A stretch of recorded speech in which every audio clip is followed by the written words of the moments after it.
प्रेम प्रणा अशुभ हरण मंगल कर धनी श्रीदेव चंद्र जी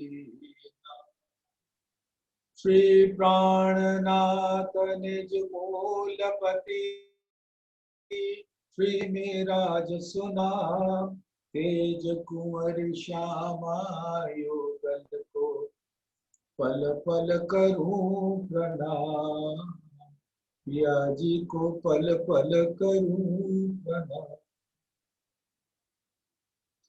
प्रथम लागू दो चरण को धनिये न छुड़ायो किन लाख तले लाले मेरे जीव के जीवन इन पांव तले पड़ी रहूं धनी नजर खोलो बातू पलना वालों निरखो नेत्रे मेरे जीव के जीवन मेरे जीव के जीवन धामधनी अक्षरातीत के परम प्यारे लाडले सुंदर साथ आपके चरणार बिंद में कोटान कोट पर कल 7वें चौपाई प्रकरण 94 किरंतन पे विराम दिया था। आज वहीं से प्रारंभ करते हैं। खासी गिरोह के बीच में आखिर इमाम खावंद हो ए जो लिख्या फरमान में रू अल्लाह के जामे दो खासल खास जो ब्रह्म सृष्टियां हैं धामधनी उनके संग इस ब्रह्मांड में अपने आवेश स्वरूप से अपने हुक्म और अपने नजर से परम धाम से उनका यहाँ पर आवेश स्वरूप हुआ जो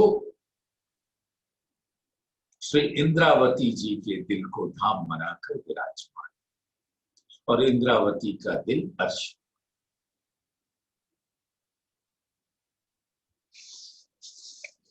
तो खासी गिरोह के बीच में आखिर इमाम खावंद हो। इमाम कहते हैं लीडर नेता। यहां पर इमाम वो है जो उस अद्वैत स्वरूप अक्षरातीत के चरणों में सभी ब्रह्म सृष्टियों को पहुंचाए और सभी ब्रह्म सृष्टियां अपने दिल को धामधनी के चरणों में समर्पित करें और जो बाकी ईश्वरीय सृष्टियां और जीव सृष्टि भी है वो भी सिजदा करे उस अक्षरातीत के स्वरूप पर जिसका बयान आवेश स्वरूप ने खुद ही धामधनी के इल्म से किया है इंद्रावती जी के तन में विराज। तो ये आवेश स्वरूप भी जो आखिरी इमाम यानी कि प्राणनाथ के बाद कोई नहीं आएगा इस दुनिया को उबारने की, क्योंकि ये तो अपनी रूहों को लेकर धाम पहुंच जाए।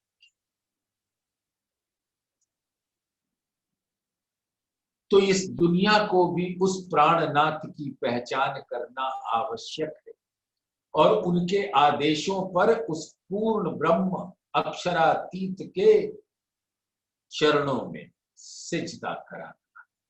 वो एक है, वाहिद है, कुल है।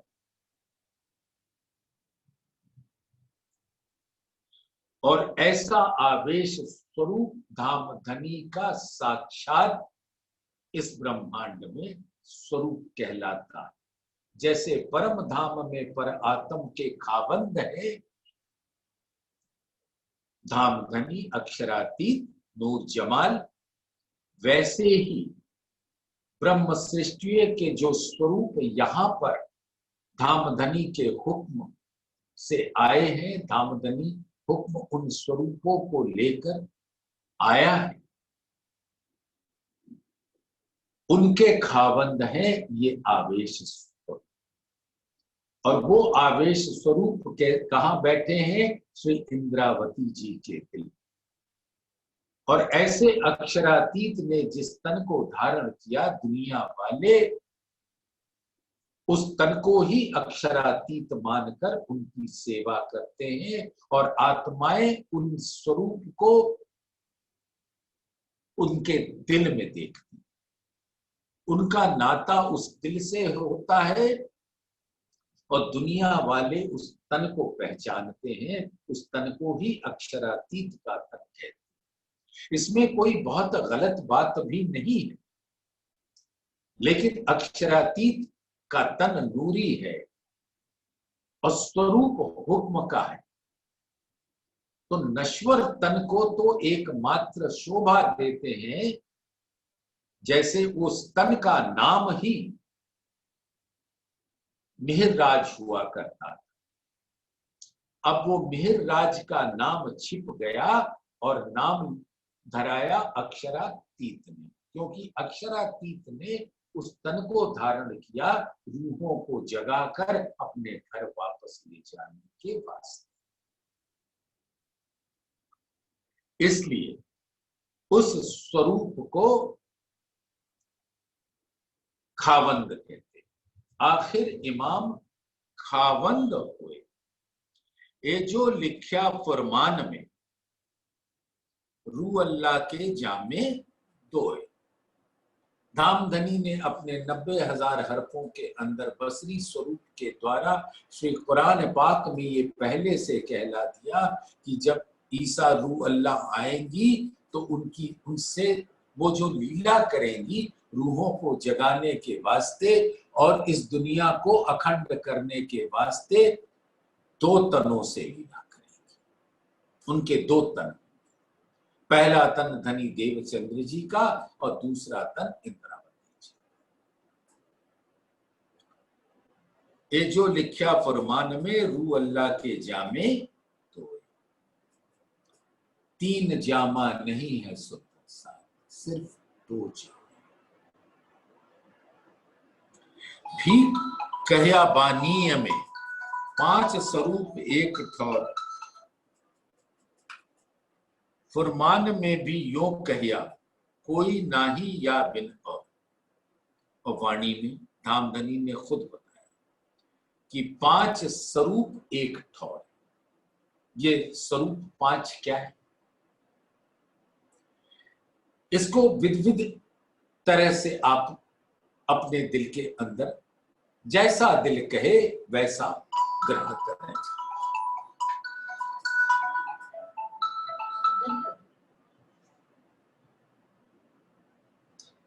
जैसा दिल ग्रहण करे वैसा,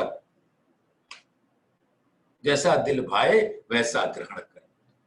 भी कहया बानीय में 5 स्वरूप एक ठौर। परम धाम में 5 स्वरूप क्या है? राज्य, श्यामा जी, रूहें, अक्षरातीत, अक्षर ब्रह्म और महालक्ष्मी। ये 5, राज्य, श्यामा जी, रूहें, अक्षर ब्रह्म और महालक्ष्मी। ये जो 5 स्वरूप है, स्वरूप क्यों कहते हैं? क्योंकि वो धामधनी के दिल के प्रकट स्वरूप, और ये 5 वाहिदत के स्वरूप हैं, एक है, अद्वैत। और सब मूल अद्वैत के स्वरूप होते हैं, प्रकट होते हैं।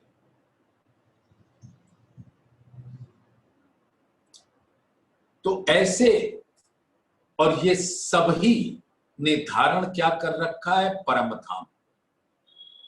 तो परम धाम अपने अद्भुत वाहिदत स्वरूप को लेकर श्री इंद्रावती जी के धाम दिल में विराजते।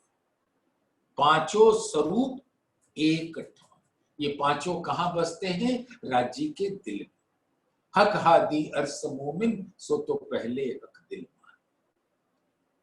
जो कछु चीज अरस में सो सब वाहे दत्त मान। जरा एक बिना वाहे दत्त सो तो कछुए नाहे। तो परम धाम में राज्य का दिल ही लहराता हुआ अनंत क्रीड़ाएं, अनंत लीलाएं करता है। अनंत सौंदर्य से भरे हुए स्वरूप को धारण करता है। इस प्रकार से परम धाम के वो 25 पक्ष, जिनके शिरमौर हैं राजी, श्यामाजी, रुए, अक्षर ब्रह्म और महालक्ष्मी, ये सारे स्वरूप आकर कहां बसते हैं? श्री इंद्रावती जी के धाम दिल में, क्योंकि उनके अंदर ही आवेश स्वरूप विराजमान है। और आवेश स्वरूप के दिल के अंदर वही स्वरूप विराजमान है जो धाम धनी का मूल स्वरूप, जिसके दिल के अंदर ये पांचों स्वरूप परम धाम के साथ विराजते। तो भी कहया बानी में 5 स्वरूप एक ठौर। ठौर क्या? राज्य का दिल, जिसको मूल अद्वैत कहते हैं। तो हकीकत के ये स्वरूप है ना, राज्य, श्यामाजी, ब्रह्म सृष्टियां, अक्षर ब्रह्म और महालक्ष्मी। और ये हकीकत वाहेदत्त का स्वरूप। उसी प्रकार से परम धाम भी वाहेदत्त का स्वरूप। और सब राज्य के दिल के नूर से प्रकट होते हैं। और सबके अंदर नूर यानी राज्य का दिल ही विराजता है। तो ये पांचों स्वरूप जो परम धाम को लेकर राज्य के दिल में विराजता है, वो ठौर कहलाता है। और वो ठौर कहां पर है? आवेश स्वरूप प्राणनाथ जी के दिल में। और वो प्राणनाथ कहां विराजते हैं? इंद्रावती के दिल में। तो इंद्रावती का दिल प्राणनाथ का दिल हो गया और वो तन अक्षरातीत का हो गया। अब इसको सुंदर साथ इस प्रकार से लेता है कि इंद्रावती जी सुख देऊं सुख लेऊं, सुख में जगाऊं साथ, मैं इंद्रावती को उपमा दई मेरे हाथ। धामधनी ने स्वयं अपने हाथ से उनको महामती का खिताब दिया और इस ब्रह्मांड में सबसे ऊपर बिठाया, उनको अक्षरातीत का स्वरूप कहला दिया।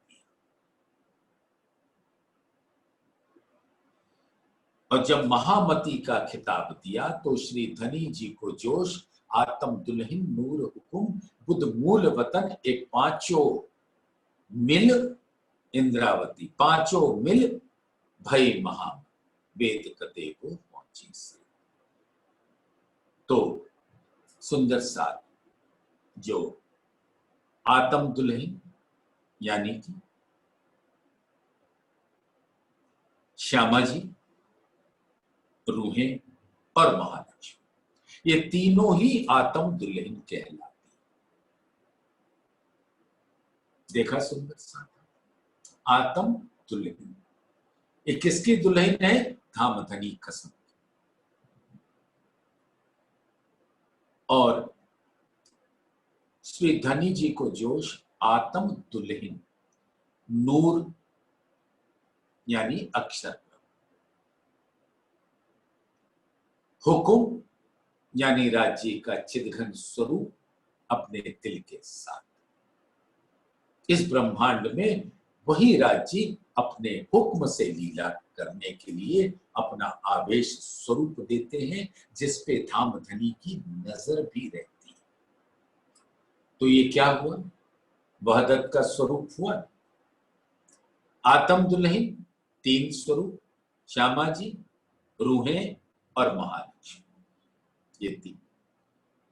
नूर अक्षर ब्रह्म 4 और हुक्म उन राज्य का स्वयं का स्वरूप चिदघन स्वरूप।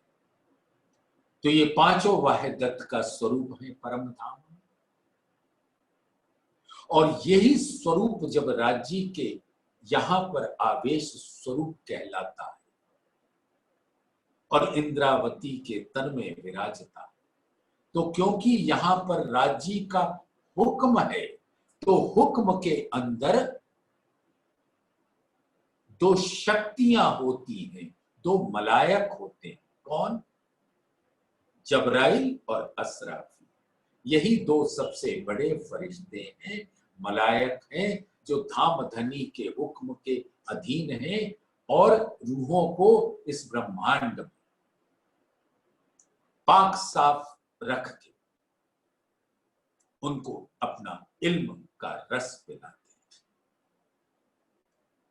तो चाहे महामती कहो, चाहे परम धाम के वाहिदानियत के 5 स्वरूप को, बात एक ही। परम धाम में तो साक्षात उनका स्वरूप है और वहां हुक्म की लीला प्रत्यक्ष रूप में नहीं है। वहां जो लीला है वो इश्क की लीला है, आनंद की लीला है। लेकिन इस ब्रह्मांड में हुक्म की लीला है, इसलिए उसके अंदर ये दोनों शक्तियां। तो सुंदर साथ विचार करना, महामती के अंदर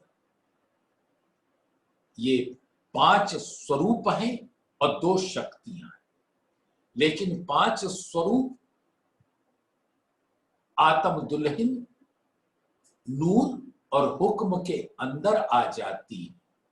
और क्योंकि हुक्म आता है यहां पर, हुक्म को लीला करना है, इसलिए हुक्म के अधीन जबराइल और असराफील भी वहां हाजिरी बजाते रहते हैं।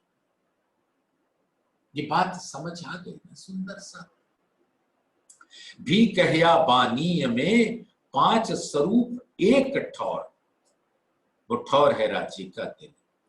फुरमान में भी यूं कहया कोई नाही या बिन और। परम धाम के इन 5 स्वरूप के अलावे कोई और तो है ही नहीं। और ये 5 धाम धनी अक्षरातीत के दिल के प्रकट स्वरूप हैं, जो ठौर कहलाता है।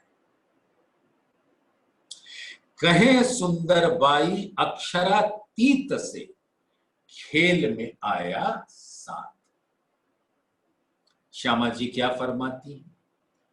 यहां अक्षरातीत सुंदर साथ समझ पाता है कि अक्षरातीत किसको कहते हैं? अक्षरातीत उस अनंत सौंदर्य को धारण करने वाला धाम धनी का परम धाम का स्वरूप है। परम धाम के चांदनी चौक के एक रेती को कहो वो भी अक्षरातीत, 25 पक्षों को कहो वो भी अक्षरातीत, मूल मिलाओ को कहो वो भी अक्षरातीत, और धाम धनी का स्वरूप कहो अक्षरातीत। हर स्वरूप अक्षरातीत का स्वरूप है। और श्यामा जी फरमाती है कि आत्म दुल्हन ब्रह्म सृष्टियां उस अक्षरातीत के दिल से उतरी।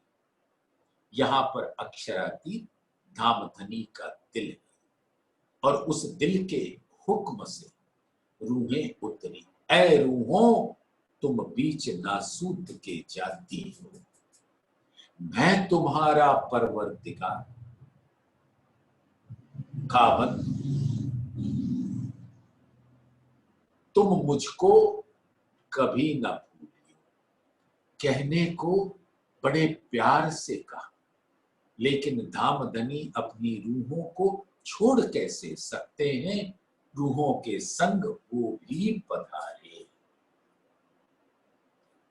श्यामा जी के दिल में, और अब वही इंद्रावती के दिल में, और रूहें भी उन्हीं के दिल में। और समस्त वाहदानियत स्वरूप इंद्रावती के दिल में विराजते। तो इंद्रावती का दिल वाहिद तत्व और सभी आत्माओं के दिल को वाहिद तत्व माफक करने के लिए धामधनी के आवेश स्वरूप ने डिंडिम घोष के साथ ये बयान कर दिया, मैं इन्हों को जगाऊंगा भान के सुबह सा, इन्हों को इन जिमी में, इस ब्रह्मांड में, हुक्म के इस ब्रह्मांड में करो वाहिद तत्व माफक। इंद्रावती जी का दिल तो वाहिद है, क्योंकि धामधनी साक्षात उस दिल में विराजते और सभी रूहों को वैसे ही वाहिदत के माफक कर देंगे और सभी रूहों को अंतोत्तगत्वा अपने दिल में लेकर परम धाम 7वें दिन में उठ खड़े। कहे सुंदर बाई अक्षरातीत से खेल में आया, सात धामधनी के दिल से उतरा, दो सुपन एक तीसरा देखाया प्राण। दो सुपन यानी ब्रज और रास, और तीसरा ये जागनी का प्रमाण किसने दिखाया? प्राण। प्राणनाथ ने ब्रज भी दिखाया, प्राणनाथ ने रास भी दिखाया और प्राणनाथ ये जागनी के ब्रह्मांड में अपना मूल स्वरूप भी दिखा रहे। कहे फुरमान नूर बिलंद से खेल में उतरे मोमिन। नूर बिलंद यानी परम धाम से, और परम धाम राज्य के दिल का स्वरूप है। तो हम ऐसे भी इसको कह सकते हैं कि धामधनी के दिल से उतरे कौन? जो उनके दिल में बैठा। सुंदर साथ, अगर मेरे दिल में कोई स्वरूप बैठता है और उसको उतरना है तो वही स्वरूप तो उतरेगा, कोई बाहरी स्वरूप तो आके उतरेगा नहीं। तो धामधनी के दिल में रूहें बसती, तो कहे फरमान नूर बिलंद से, नूर बिलंद यानी धामधनी का दिल जो अक्षरातीत का, पूर्ण ब्रह्म का, परम धाम का स्वरूप है। हक हाथी अर्स मोमिन सो तो पहले हक दिल मान। राजी श्यामा जी, और श्यामा जी कहते ही आप पूर्ण स्वरूप को समझ लीजिएगा।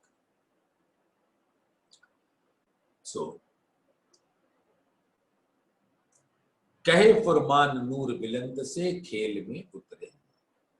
तो राजी श्यामा जी, ब्रह्म सृष्टियां और परम धाम हक के दिल में होती है। हक हाथी अर्स मोमिन, सो तो पहले हक दिल में है। तो पहले वो कहां बसती है? हक के दिल में, और आवेश स्वरूप के दिल में ये सुंदर स्वरूप विराजता है।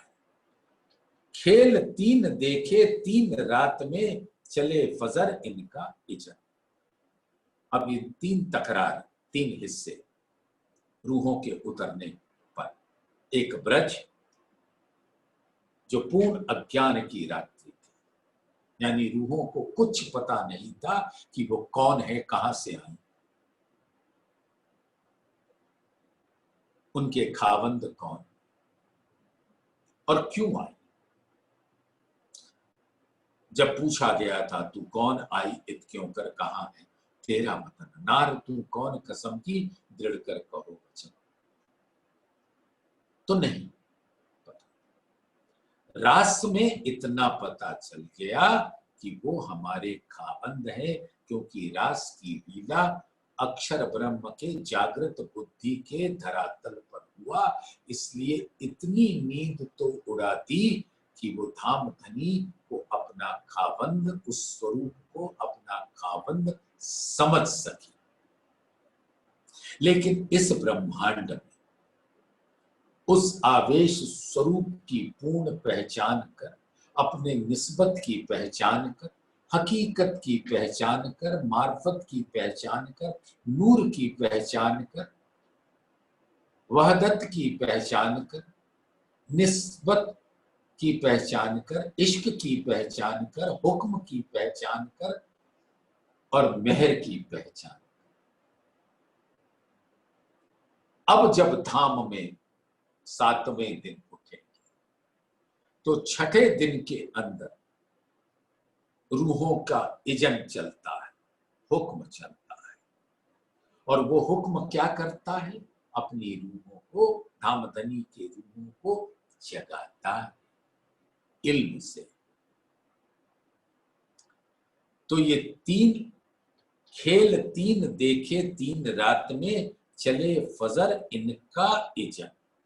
यानी फजर यानी कि छठे दिन की लीला में अब रूहों का हुक्म चलता है, आत्माओं को जागृत करने के वास्ते धामधनी के दिल से प्रकट हुआ इल्म। यो विद विद दृढ़ कर दिया दे साख धनी फुरमान, अपनी अकल माफक कह कह मुख की बात। इस प्रकार से धामधनी ने हमारे दिल में दृढ़ कर दिया, इंद्रावती जी के हमारे दिल में दृढ़ कर दिया। और रूह अल्लाह ने कुरान शरीफ की साक्षियां देकर दृढ़ता ला दी। और इसके पहले भी जो फरमान वेद कतेब में आए थे, जो धामधनी ने अपने हुक्म से कहलाया था, उस सब के द्वारा अब उनके दिल में दृढ़ हो गया कि अब धामधनी अपनी रूहों के साथ यहाँ पधारे हैं, उनको जगाकर अपने घर वापस ले जाने के वास्ते। अपनी अकल माफक कह कह मुख की बात। और यहां पर एक स्तन के अंदर जो जीव बैठा है उसके पास सपने की बुद्धि है, लेकिन जो आत्मा है उसके पास जागृत बुद्धि है। तन वही, जुबान वही। तो अपनी अकल माफक कह कह मुख की बात। और सबने जिस तरह से रूह अल्लाह के वचनों को धारण किया, उसको अपने अकल के माफक सुना।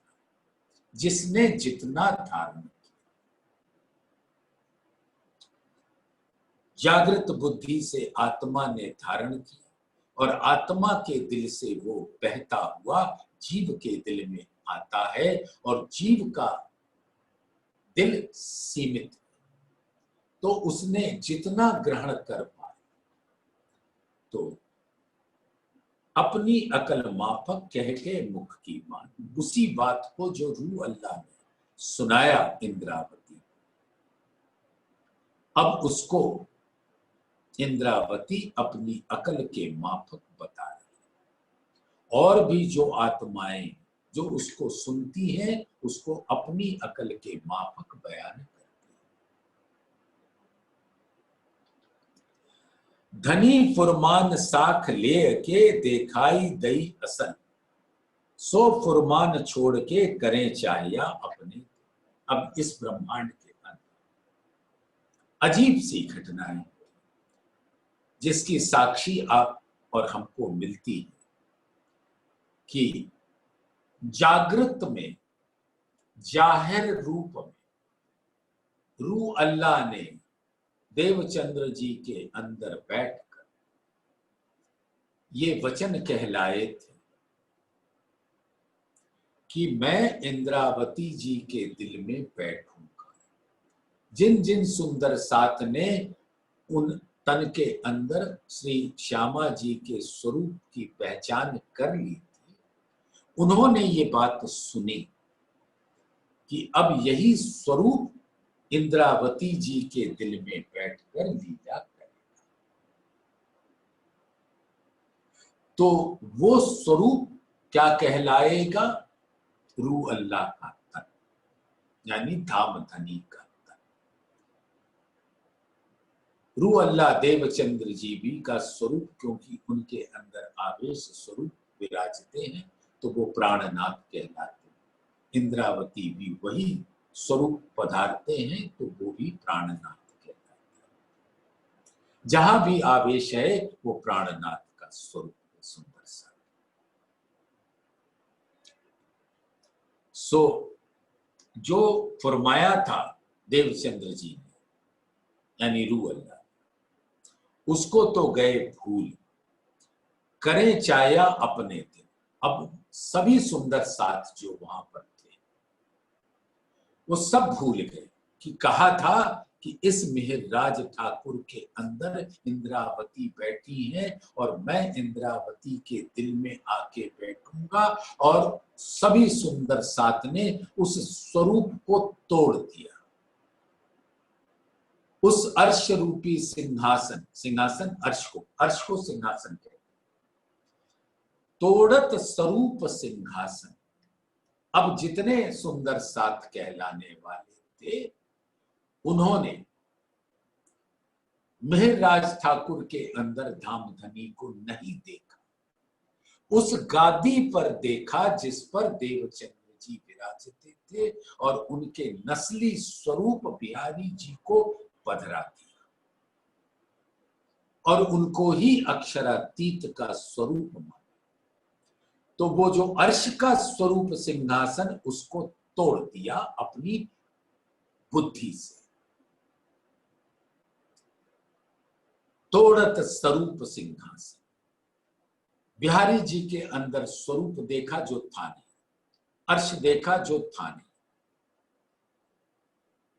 तोड़त स्वरूप सिंहासन अपनी दौड़ाए अकल, और यहां अपनी बुद्धि, सपने की बुद्धि दौड़ाते रहे। इन बातों मारे जात हैं देखो उनकी असर। और इस प्रकार की गादी प्रथा के ऊपर समर्पित सुंदर सा असल स्वरूप को नहीं पहचानता प्राणनाथ जो आज भी श्री परनामिनी सुंदर श्री गुम्मट जी के अंदर विराज रहे हैं, उनके अंदर वो उसको ना देख कर गादी को ही प्राणनाथ का स्वरूप मान लेते हैं। इन बातों मारे जाते हैं देखो उनकी असर।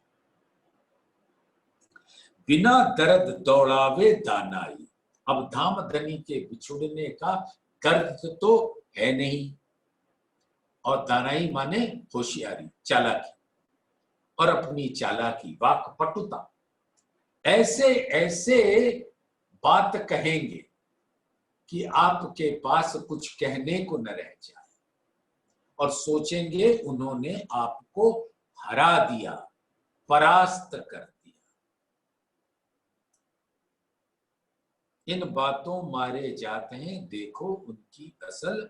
बिना दर्द दौड़ावे दानाई सो पड़े खाली मकान। अब जिसकी भी पूजा करते, जिसके सामने वो मत्था टेकते हैं, उनके अंदर धामधनी विराजते हैं, सो खाली मकान हो गया।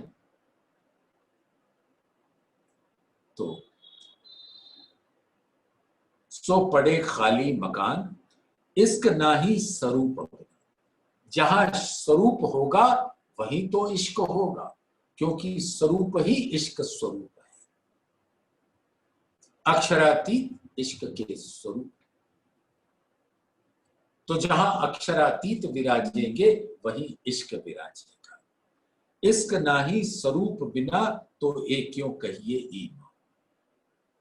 और अगर हम ऐसे तनों पे मत्था टेके जहां धामधनी के प्राणनाथ का आवेश स्वरूप नहीं है, तो क्या हम इसको विश्वास कहेंगे, ईमान कहेंगे, यकीन कहेंगे, समर्पण कहेंगे, श्रद्धा कहेंगे?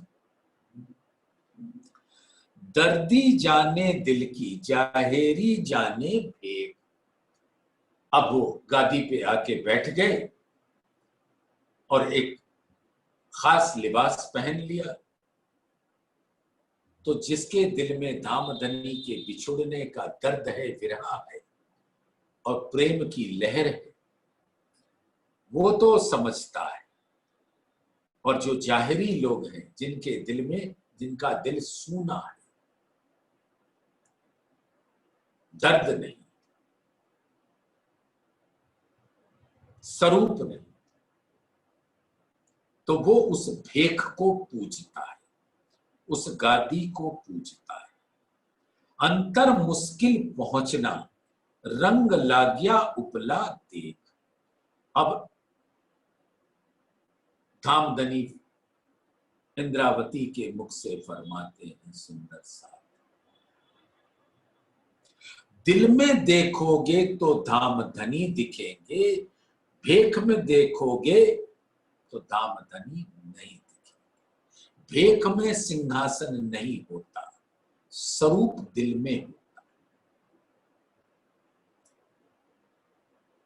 अंतर मुश्किल पहुंचना, जो दिल नहीं दे सकता, और रंग लाग्या उपला दे, ऊपर के स्वरूप को देखकर फना होता है, कुर्बान होता है, तो वो उसकी पहुंच उसी तन तक रह जाती है, जहां तन विनाश हो जाता है और तन को धारण करने वाला जीव अंतोतगत्वा अक्षर के नूर की नजर तले पहुंचेगा, वहीं पे पहुंच पाओगे। इनविद सेवे श्याम को, कहे जो मुनाफक, कहावे बराबर बुजरक, पर गई न आखिर लो सक। और इस प्रकार से वो धामधनी की सेवा करते, गादी की सेवा करते। ये सब बिहारी जी के वक्त की बात है।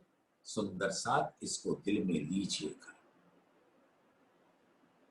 इनविद सेवे श्याम को, कहे जो मुनाफक, जिनके दिल में ईमान नहीं, कहावे बराबर बुजरक, और अपने आप को ब्रह्म सृष्टि कहलाएंगे, पर गई न आखिर लो सा। वो स्वरूप कहां है, ये उस समय किसी को पता नहीं था।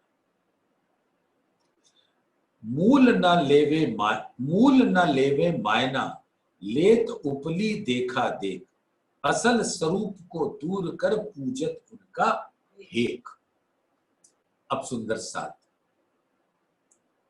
जो धामधनी के दिल का से जो वाणी प्रकट हुई, उसकी गहराइयों को ना लेकर सिर्फ भेख देखते। भेख देखने का मतलब, बिहारी जी को उस गादी पर बिठा दिया, अब उनके वस्त्र और आभूषण को ही धामधनी मान लिया, उनके तन को धामधनी मान लिया, और ये भी मान लिया कि उस तन के अंदर साक्षात अक्षरातीत विराजते। तो ना अक्षरातीत वहां आए, ना उनके नूरी वहदत स्वरूप आया,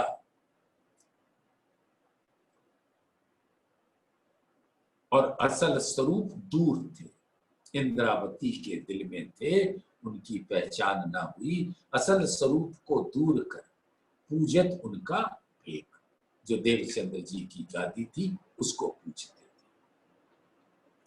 थे। इत बात बड़ी है समझ की, और ईमान का काम, साथ जी समझ ऐसी चाहिए, जैसा करिया अल्लाह कलाम।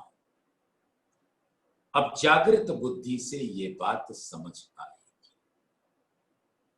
और अपने धामधनी पर पूर्ण अटूट विश्वास, ईमान, यकीन होना चाहिए।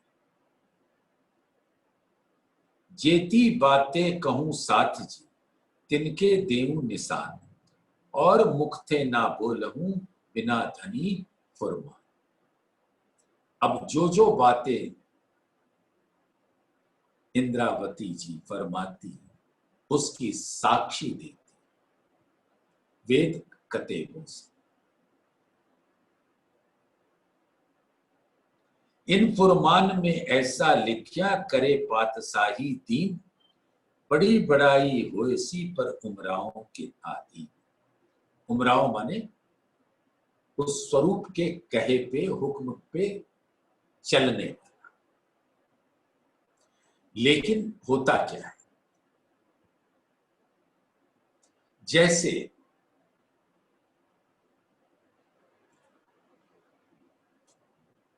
सदगुरु हमारे धनी देवचंद्र जी के उमराह थे। सदगुरु तो साक्षात श्यामा जी के स्वरूप, आवेश स्वरूप, लेकिन उनके जो हुक्म के अधीन चलने वाले थे, वो स्वरूप उनके हुक्म के अधीन हो जाता था। नहीं तो क्या देवचंद्र जी बालबाई के कहने पे चलते? तो ये उमराह जो है कभी कभी खतरे की घंटी बजाते। बड़ी बड़ाई होएसी पर उमराओं के आदि, संसार इनको अक्षरातीत मानकर पूछेगा, लेकिन वो इन उमराहों के अधीन हो जाएंगे। कहे कुरान बंद करसी इनके जो उमराह, एक तो करसी बंदगी और जो कहे गुमराह। अब कुरान शरीफ के आदेश के अनुसार ये उमराह ऐसे सुंदर स्वरूप को भी माया के बंधनों में बांध देंगे। उनमें से एक तो धामधनी की बंदगी करेगा जो ब्रह्म सृष्टि होगा, और बाकी सृष्टियां जो उस जमात में आकर प्रवेश तो कर जाती हैं, वो स्वयं को गुमराह करती हैं और बाकियों को भी गुमराह करने का प्रयास करती हैं। मैं करूं खुशामद उनकी, मैं डरता हूं उनसे जो कहा में मेरे उमराह, जो और मेरे हुक्म में, तो वो कुछ ऐसा उमराह ना करें जिससे सुंदर साथ भटक जाए। इसलिए मैं इन उमराहों से डरता हूं कि ये कुछ ऐसा ना कर दे कि मेरा सुंदर साथ गुमराही के राह पर निकल गए। ऐसा ना कोई उमराह जो भाने दिल का दुख, जब करसी तब होएसी दिया साहिब का सुख। और इन हमारे हुक्म पे चलने वाले वो सुंदर साथ, कोई ऐसा मुझे ना मिला जो दिल के दर्द का को मिटा सके, और जब मिटाएगी तब होगा दिया साहिब का सुख। धामधनी साहिब का इश्क का सुख तब मिलेगा जब ये उमराह गुमराह ना करने पाए। यही बड़ा अचरज कहावत है बंदे, जानो पहचान कबू ना होती, ऐसे हो गए दिल के अंधे। कितने अचरज की बात। कहलाते हैं धामधनी के अंग सुंदर साथ, और कार्य ऐसा करते हैं जैसे कभी इन्होंने धामधनी की पहचान ही ना की थी। जानो पहचान कबू ना होती, ऐसे हो गए दिल के अंधे। इस प्रकार से उनके दिल पर गुमराही छा गई। मैं बुरा न चाहूं तिनका, पर वे समझत नाही सो। यार सजा दे सकत हैं, पर सो मुझसे ना हो। सुंदर साथ जरा बड़े प्यार से इस वचन को सुनिए। ऐसे उमराहों को मैं उनका बुरा नहीं चाहता, पर वे समझते ही नहीं है ये बात कि धामधनी का असल स्वरूप कहां विराजा है। सुंदर साथ कदाचित उनको पहचान के ऐसे उमराहों को सजा दे सकते, लेकिन मुझसे तो ये हो सकता है। मैं किसी को सजा नहीं दे सकता, बस अपनी वाणी से उनको जगाकर पहचान दे सकता। मेरे दिल के दर्द की एक साहिब जाने बात, ऐसा कोई ना मिलिया जासो करो व्याख्या। सुंदर सा मेरे दिल के दर्द की। अब इंद्रावती जी कह रही कि मेरे दिल में जो बिछुड़ने का दर्द है, उस दर्द की पहचान इस संसार में किसी को नहीं। वो सिर्फ या मैं जानती हूं या मेरे साहिब जानते हैं। ऐसा कोई न मिलिया जासो करो व्याख्या। और इस सुंदर साथ की जमात में भी मुझे ऐसा कोई नहीं मिला जिससे ये मैं दर्द बांट सकूं। अब सुंदर साथ इस दर्द को आज समझ लेते हैं बड़े प्यार से।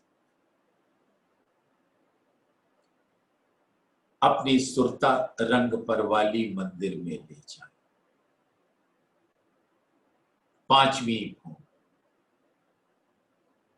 अपने उस मंदिर में जहां धाम धनी हमारे संग आशिक माशूक की लीला होती है, इश्क की लीला होती है, जहां पर एक धाम धनी और एक मैं, आशिक और माशूक, दूजा कोई नहीं।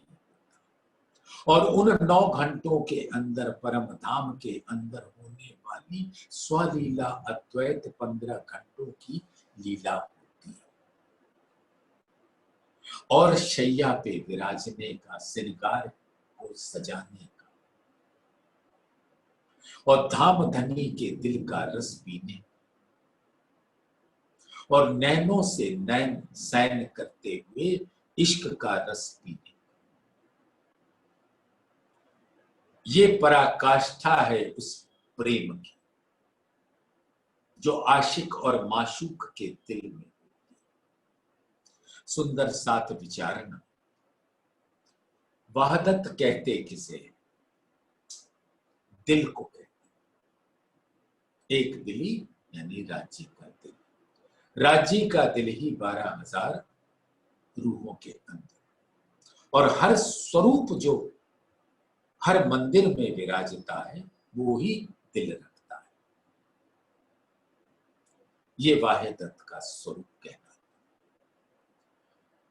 तो जितनी लीला अपने मंदिर में मैं अपने प्रीतम प्राणनाथ खावंद खसम के साथ एकांत खिलवत में करती,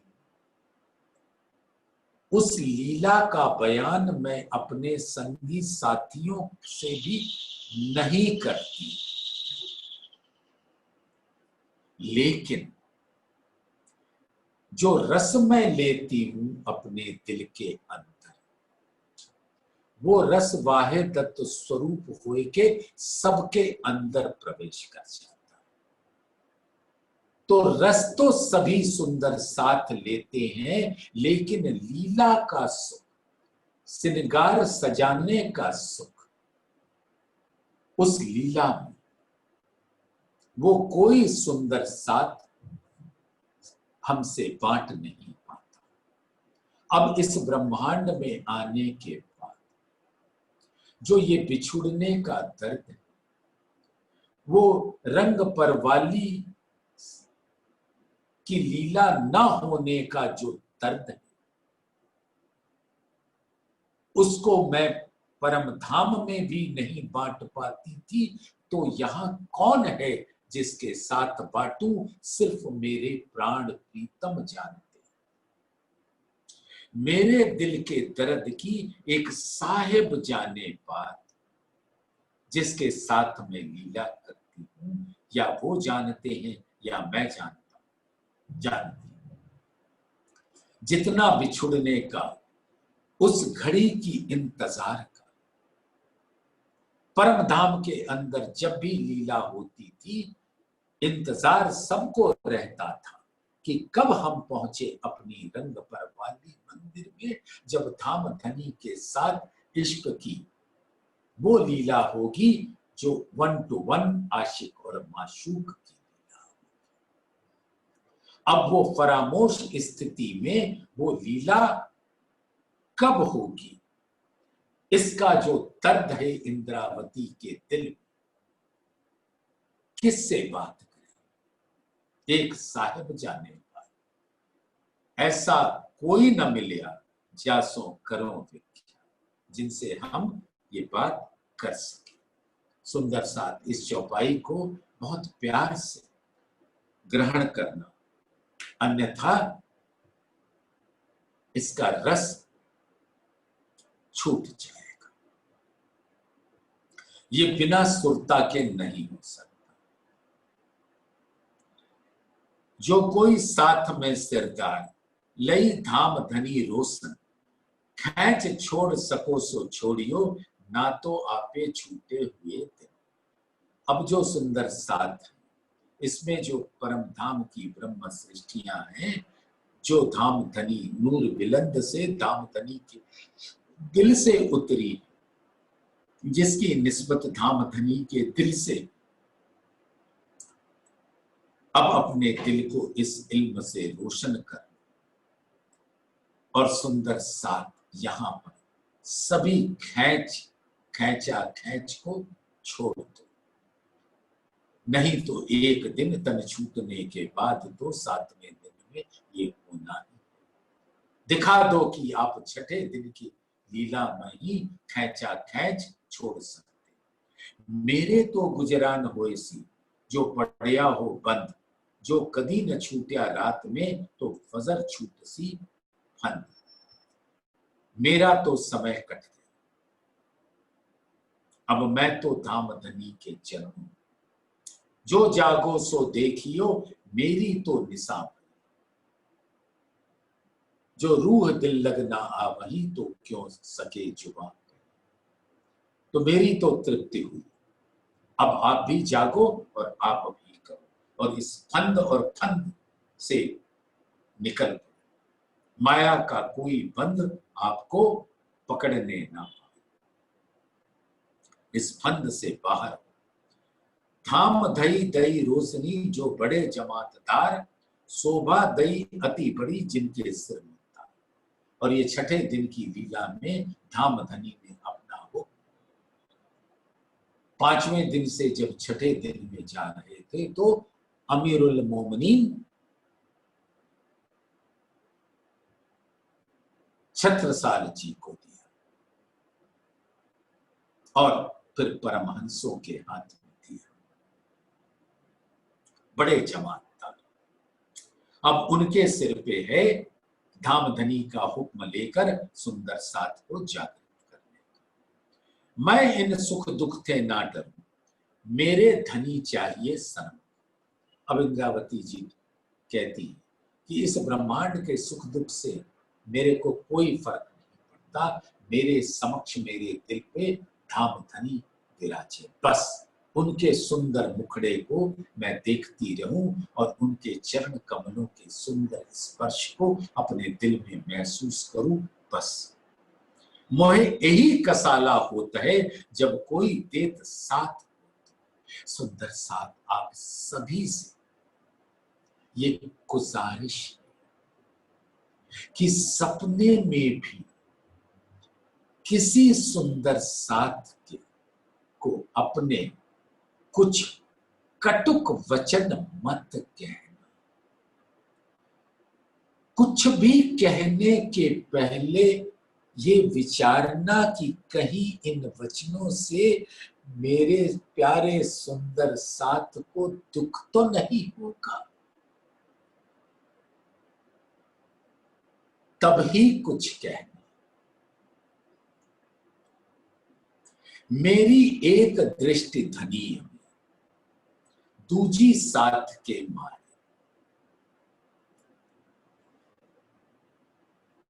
ये सिर्फ कहने का तरीका है कि इंद्रावती जी की आत्मा जिसके अंदर धाम धनी विराजते, उनके 2 नैन, एक नैन साक्षात स्वरूप मूल स्वरूप पर विराजते हैं, और दूसरे यहां आए हुए आत्माओं पर विराजते। मेरी एक दृष्टि धनीय में, दूजी साथ के मारे। तो दुख आवे मोहे साथ को, ना तो दुख मोहे कहूं। अब एक दृष्टि तो सुंदर साथ पर है, और अगर उस सुंदर साथ किसी के कटुक वचन से दुख होता है तो वो समझो मुझे होता है। क्या सुंदर साथ आप धाम धनी को दुख पहुंचाना चाहेंगे अपने वचनों से?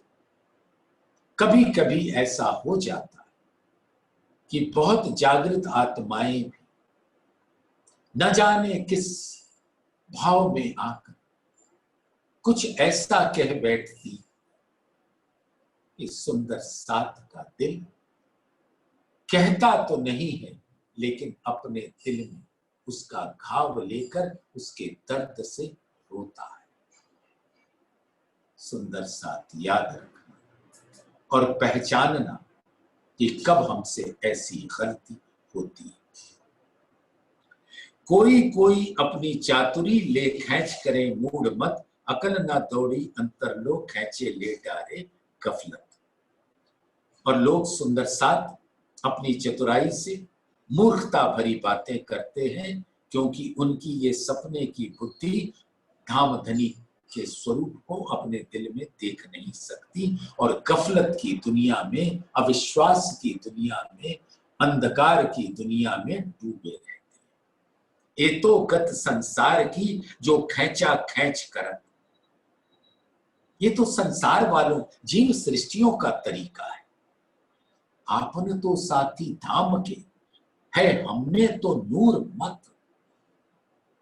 धाम धनी के दिल का अनंत खजाने तो हमारे दिल के अंदर विराजते हैं। आपन तो साथी धाम के, हम कैसे ऐसे कर बैठते हैं। ऐसा सुंदर साथ को ये वचन कहे जा रहे हैं।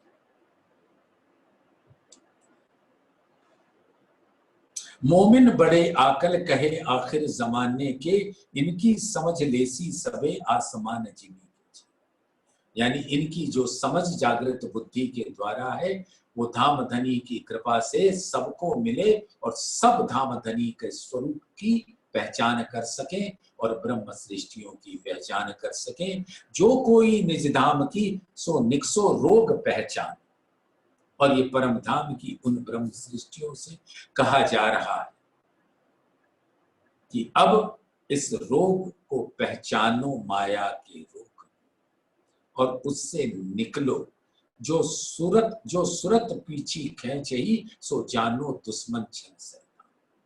और अगर आप अपनी सुरता को धाम में न लगाकर आवेश स्वरूप प्राणनाथ पे न फिदा होकर माया में लगाते, अपने अहम को जगाते, तो समझ लेना ये शैतान की करनी। अब बहुत कहूं मैं केता, करी है इशारत, दिल आवे तो लीजो सलूक, सुख पाए कहे महामती जी कहती हैं, अब मैंने बहुत बातें आपको सुना दी, अगर आपके दिल को सुंदर लगता है तो धारण करना, वरना जैसा आपके दिल को भावे वैसा करें। बोलिए श्री प्राणनाथ प्यारे की।